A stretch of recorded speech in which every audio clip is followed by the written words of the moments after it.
जय माता दी। नमस्ते, मैं हूं धर्मेंद्र कुमार मिश्रा और आप देख रहे हैं हमारे यूट्यूब चैनल। आज हम इस वीडियो में करवा चौथ व्रत कथा का श्रवण करेंगे।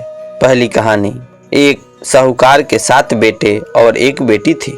सातों भाई तथा बहन नित्य एक साथ प्रेम से भोजन किया करते थे। बहन का विवाह होने के बाद भाई भोजन करते समय बहन की याद करते और फिर अनमने से भोजन किया करते। जब कार्तिक के पहले बेटी विदा होकर घर आई तो घर में खुशी छा गई।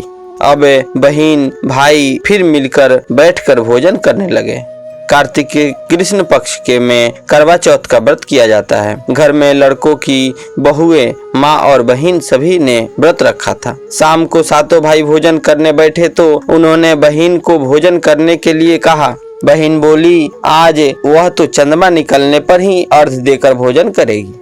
भाई चुप होकर भोजन करने को तैयार हो गए, पर सबसे छोटा भाई बहन से बहुत प्यार करता था। उसने सोचा कि बहन चंद्र के निकलने तक कैसे भूखा रह सकेगी।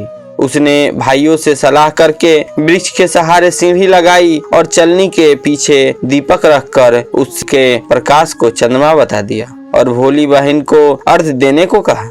भाइयों ने इस तरह बहन से अर्घ दिलाकर भोजन करने को कहा। बहन ने अपनी भाभियों से भी भोजन करने को कहा, किंतु उन्होंने भाइयों के द्वारा छल किया जाना बताकर ननद को भी भोजन करने से मना किया। फिर भी भोली बहन ने भाइयों के बहकावे में आकर भोजन कर लिया। बहन जब भोजन करने बैठी तो पहले ग्रास में बाल निकला, दूसरा कौर मुंह तक पहुंचने पर कुत्ते ने कान फटफटाए। इस तरह 2 अपशकुनों के बाद भी बहन ने भाइयों के साथ कुछ भोजन कर लिया, लेकिन तभी उसकी ससुराल से उसके पति की तबीयत खराब होने की खबर आ गई। वह छोटे भाई को लेकर जब तक ससुराल पहुंची तब तक पति की मृत्यु हो चुकी थी। वहां उसकी मौत पर भारी कोहराम मचा हुआ था। माँ ने अपनी लड़की को ससुराल भेजते समय समझाया था कि जब वह पति के गांव पहुंचे तो घर जाते समय रास्ते में जो भी बड़े व्यक्ति और स्त्रियां मिले उसके पांव छूती जाना और आशीर्वाद प्राप्त करना।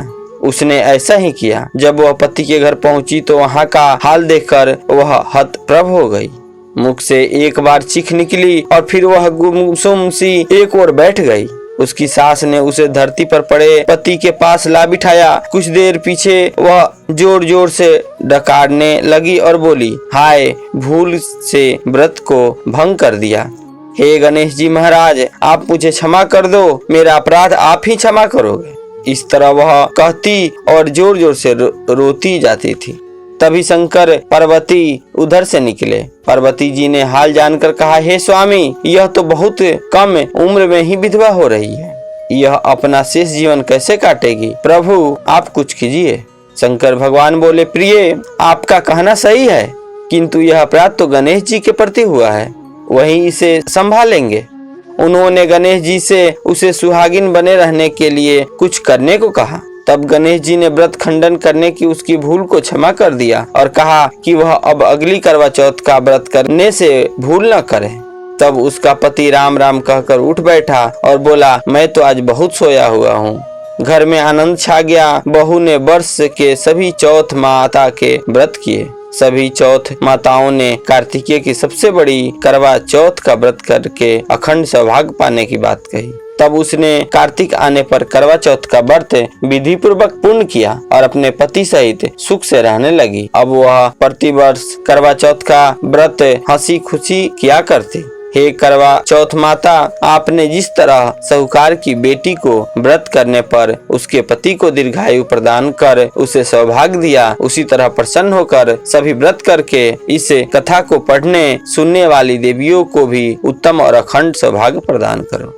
जय माता दी।